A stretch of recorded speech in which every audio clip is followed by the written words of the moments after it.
No niin, taas vinkkiosio. Ossi täällä. Moi. Jatkellaan työkalujen merkeissä. Oot ehkä miettinyt sähköpostimarkkinointia. Millä sitä voisi tehdä? Monesti tulee vastaan tämmöisiä ihan hyviä työkaluja, mutta sä joudut maksamaan ehkä niistä 500 tai 1000 euroa ensin tämmöistä käyttöönottomaksua. Ja sitten on 50, ehkä 100 jopa kuukausimaksua, ja ne on aika raskaita kustannuksia, koska siihen saattaa mennä tosiaankin tuhansia euroja ennen kuin pääset edes liikenteeseen, mutta siihen on loistava ratkaisu, ja se on nimeltään MailChimp, joka löytyy googlettamalla MailChimp. MailChimpi, jolla on lähetetty kymmeniä miljoonia sähköposteja, on uudistanut muuten omaa kotisivuansa, eli tämä on aika kivan näköinen. Tässä kannattaa katsoa hieman mallia, mitenkä nämä veljet tekee tämän touhun.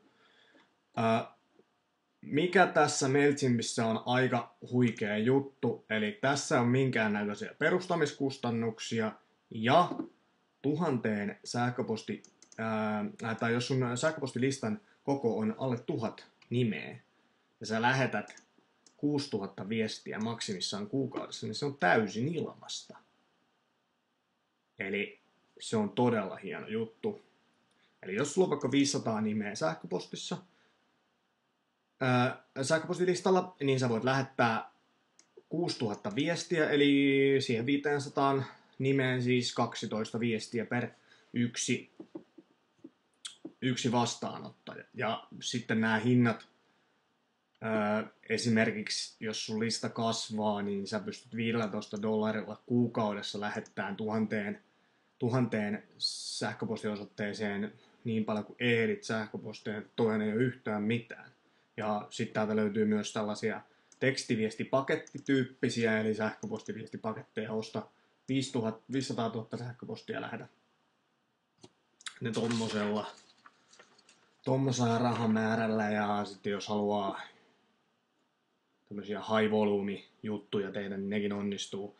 Tässä ei ole siis mitään perustamiskustannuksia.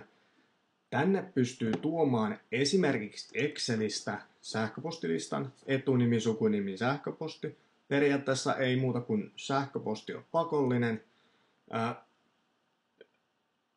Mä suosittelen käyttää myös etunimi, sukunimi, ainakin etunimeä, koska anteeksi, tässä on viestien personointimahdollisuus, eli jos on se etunimi tiedossa, niin sä pystyt lähettämään viestejä moikka etunimi, eli moikka Maija, moikka Matti tyylisesti, eli se vaihtaa jokaisen vastaanottajan kohdalla sen etunimen, mikä on ollut itsellä, kun näitä juttuja on tehnyt, niin todella tehokas tapa, eli se on todellakin kannattavaa. Sitten täällä pystyy testailemaan. Täällä pystyy liittämään vaikka Google Analyticsiin, Facebookkeihin.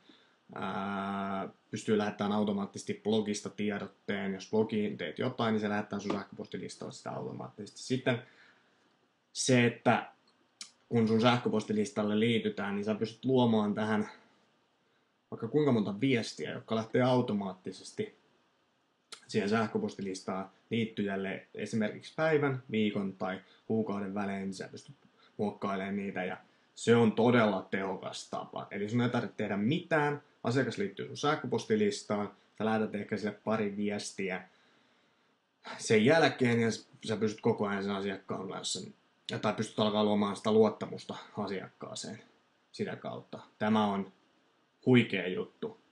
Ihan kenet tahansa, verkkokauppiaat, konsultit, ihan kuka tahansa, tämä on yksi huikea juttu. Nämä sähköpostit menee oikeasti perille. Mitä muuta? Tätä pystyy käyttämään iPhoneilla, kaiken näköistä kivaa. Mitenkä tähän pääsee sisälle tuolta sign up free ja sähköpostiosoite nimi sinne, ja ei muuta kuin sähköpostimarkkinointi käyntiin.